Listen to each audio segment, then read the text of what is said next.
Welcome to Ambee's kitchen. Ambee's கிச்சனில் நாம் இன்றைக்கி பார்க்க போகிறது ஒரு சூப் ரெசிபி. சூப்பில் இன்றைக்கி நம்ம என்ன போட போகிறோன்னா முடவாட்டுக்கால் கிழங்கு.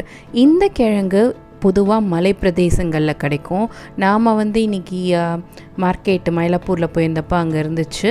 இந்த கிழங்கு யூஸ்வலாக மண்ணுக்கு அடியில் விளையாமல் பாறையில் விளையிற கிழங்கு. இதை எடுத்து சுத்தம் பண்ணி நம்ம இன்றைக்கி சூப்பில் சேர்த்துக்க போகிறோம்.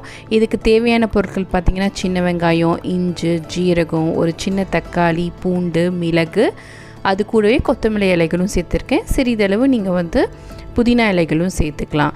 தேவையான அளவுக்கு இதுக்கு நம்ம உப்பு போட்டு எடுத்துக்க போகிறோம். உங்கள் சுவைக்கு ஏற்ற மாதிரி நீங்கள் உப்பு போட்டுக்கலாம். இதை ரெடி பண்ணுறதுக்கு முன்னாடி இந்த கிழங்கு மேலே சின்ன சின்ன இது மாதிரி இருக்கும், அதெல்லாம் நீங்கள் நல்லா சீவிடணும். ஃபஸ்ட்டு இந்த மாதிரி நான் காமிக்கிறேன் பாருங்கள், கத்தியால் இந்த மாதிரி நல்லா சீவிடணும். அதுக்கு மேலே இருக்கிற அந்த நார்பகுதிகளெல்லாம் நம்ம சீவி நல்லா எடுத்துடணும்.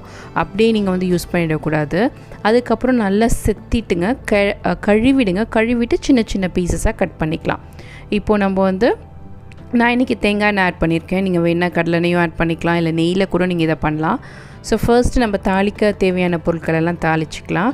மிளகை நல்லா தட்டி எடுத்துக்கோங்க. மிளகு, ஜீரகம் இதெல்லாம் நம்ம ஃபஸ்ட்டு தாளிச்சிக்கலாம். இந்த எண்ணெயில் போட்டுக்கலாம். இது கூடவே பார்த்திங்கன்னா நம்ம கட் பண்ணி வச்சுருக்க வெங்காயம் எல்லாத்தையும் இப்போ சேர்த்துற போகிறோம். பூண்டு, வெங்காயம் எல்லாத்தையும் ஃபஸ்ட்டு இதை நம்ம நல்லா வதக்கிக்கணும். சின்ன வெங்காயம்லாம் உங்கள் சுவைக்கு ஏற்ற மாதிரி நீங்கள் போட்டுக்கலாம். நான் கொஞ்சம் நிறையவே தான் போட்டிருக்கேன். இது கூடவே ஒரு தக்காளி நீங்கள் போட்டிங்கன்னா போதும். தக்காளி நீங்கள் அதிகமாக போட வேணாம். இப்போது இந்த கிழங்கை நல்லா க்ளீன் பண்ணிட்டு இந்த மாதிரி சின்ன சின்னதாக நான் கட் பண்ணி வச்சுருக்கேன். இதையும் நீங்கள் இது கூட போட்டுடலாம். இதை நீங்கள் துருவி கூட, நம்ம கேரட் துருவுறதால நல்லா ஃபைனாக துருவி கூட யூஸ் பண்ணிக்கலாம். இதில் தேவையான அளவுக்கு நம்ம மஞ்சள் தூள் போட்டுக்கலாம். கொஞ்சம் ஃபஸ்ட்டு வதக்கிடலாம். அதுக்கப்புறம் சிறிதளவு நம்ம சுவைக்கேற்ற மாதிரி நம்ம இதில் உப்பும் போட்டுக்கலாம். உப்பு போட்டு அதெல்லாம் கொஞ்சம் வதங்கினதுக்கப்புறம் தாராளமாக இதில் தண்ணி ஊற்றிடுங்க. நிறையவே நம்ம இதில் தண்ணி ஊற்றி ஒரு 5-6 விசில் வேக வச்சுட்டு அதை எடுத்து ஆற வச்சுட்டு இந்த மாதிரி நம்ம மிக்சியில் போட்டு நல்லா அரைச்சி எடுத்துக்கணும். ஏன்னா அந்த கிழங்கு பார்த்திங்கன்னா நம்ம உருளைக்கிழங்கு மாதிரி சாஃப்டாக இருக்காது, கொஞ்சம் திக்காக தான் இருக்கும். அரைக்கிறதுக்கு முன்னாடி நான் என்ன பண்ணிட்டேன், கொஞ்சம் அந்த கிழங்கு பகுதி இல்லாமல் கொஞ்சம் நம்ம சூப் சாப்பிடும்போது நல்லா இருக்கணுங்கிறதுக்காக அந்த வெங்காயம், தக்காளியெல்லாம் தனியாக வச்சுட்டேன். ஸோ இப்போ நல்லா இதை அரைச்சி இதை நம்ம ஃபில்ட்ரு பண்ணி எடுத்துக்கணும்.